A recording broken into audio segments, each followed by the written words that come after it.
For the last two slides here, we're going to make into one video because they are related. In this one, we're converting from base 2 to base 16. Now we can totally go from base 2 to 10, 10 to 16. However, base 2 and base 16, along with two other ones, well, the book only highlights one more really, are very, very common in computer language. Base 2 is also known as binary, and base 16 is known as hexadecimal. So we're going from binary to hexadecimal.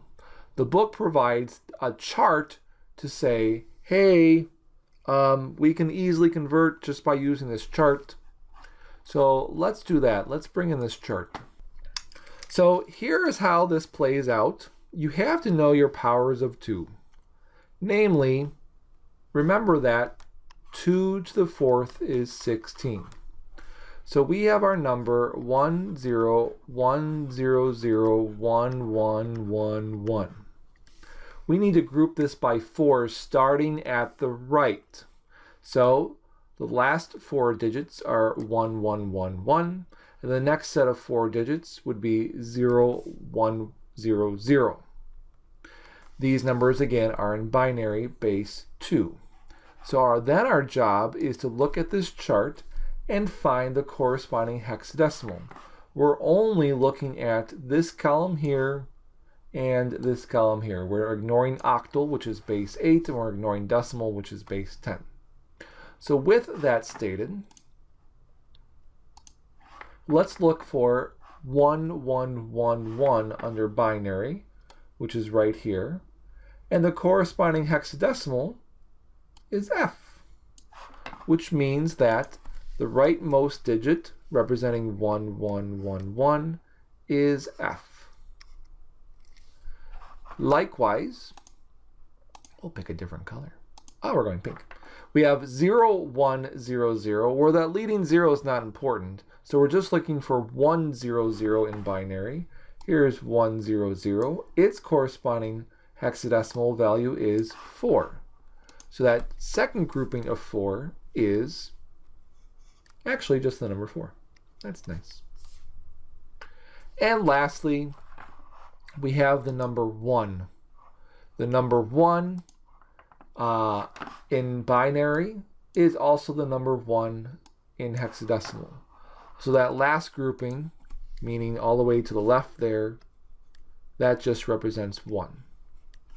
So your answer would be 14F base 16. Make sure you write out the base like that. So again, we could take the very long approach and go from 2 to 10 and then 10 to 16. Look how big that base 2 number is. There's a lot of digits there. We'd be there for a little bit of time. I don't want to do that. You don't want to do that. It's so much easier just to use this chart. Let's try another one just like it. We're going from base 2 to octal.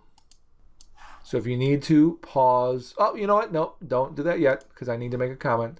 And that comment is 8 is the same thing as 2 cubed. So instead of grouping by 4 like we did in the last video, we'll be grouping by 3s, starting from the right. So if you need to, pause the video. See if you can do this one on your own using the chart. All right. Here's one group of 3. Here's another group of 3. Remember, you have to start from the right. Looking for 111 in binary right here. That's the same thing as 7 in octal. So this grouping of 3 is 7. Looking for 110 in binary. That's the same thing as 6 in octal. So this grouping is 6. And looking for 1 in binary. That's the same thing as 3 in octal. So this grouping here is 3. So our answer is 367 base 8. Ooh.